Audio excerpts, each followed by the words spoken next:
Maithili express की शानदार प्रस्तुति।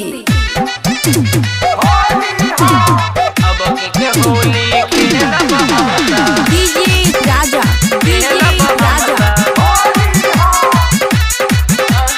बड़ी घरदार खुशी रिकॉर्डिंग स्टूडियो बलुआ। आ गइल होली राजा कबले अइबह लागत बा हमरा गाड़ी ना धइल। आ गइल होली राजा कबले अइबह लागत बा हमरा गाड़ी ना धइल। ए हो बलम यही होलिया में गाड़ी धल जल्दी से अब के होली खेलब हम अब के होली खेलब हम राजा हो अपना देवर से। अब के होली खेलब हम राजा हो अपना देवर से। डीजे राजा राजा हो अपना देवर से। बड़ी घरदार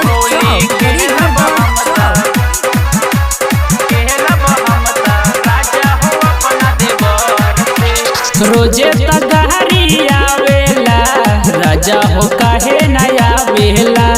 कैसे खेली होली हम राजा हो मन नहीं मानता। रोजे तगारी आवेला राजा हो काहे नया आवेला। कैसे खेली होली हम राजा हो मन नहीं मानता। रोज रोज देखत बानी आवेला ना रजरानी से।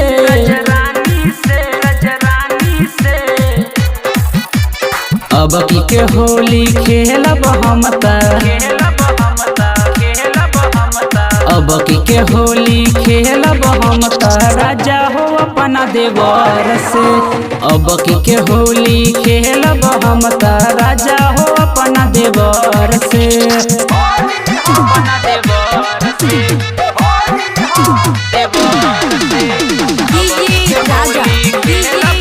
खुशी रिकॉर्डिंग स्टूडियो बलुआ।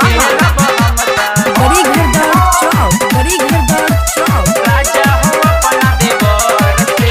छोटू बिहारी सतावेला धके पिचकारी सटावेला।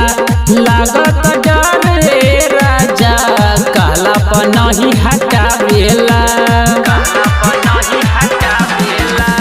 छोटू बिहारी सतावेला धके पिचकारी सटावेला। लागत डर रे राजा काला पर नहीं हटावेला। गइला विदेश सवरिया बोल न कवना जीद से।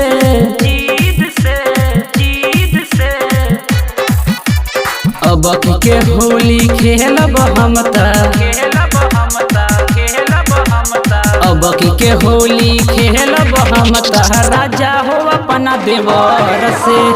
अब के होली खेलब हम राजा हो अपना देवर से। अब के होली खेलब हम राजा हो अपना देवर से। खुशी रिकॉर्डिंग स्टूडियो बलुआ।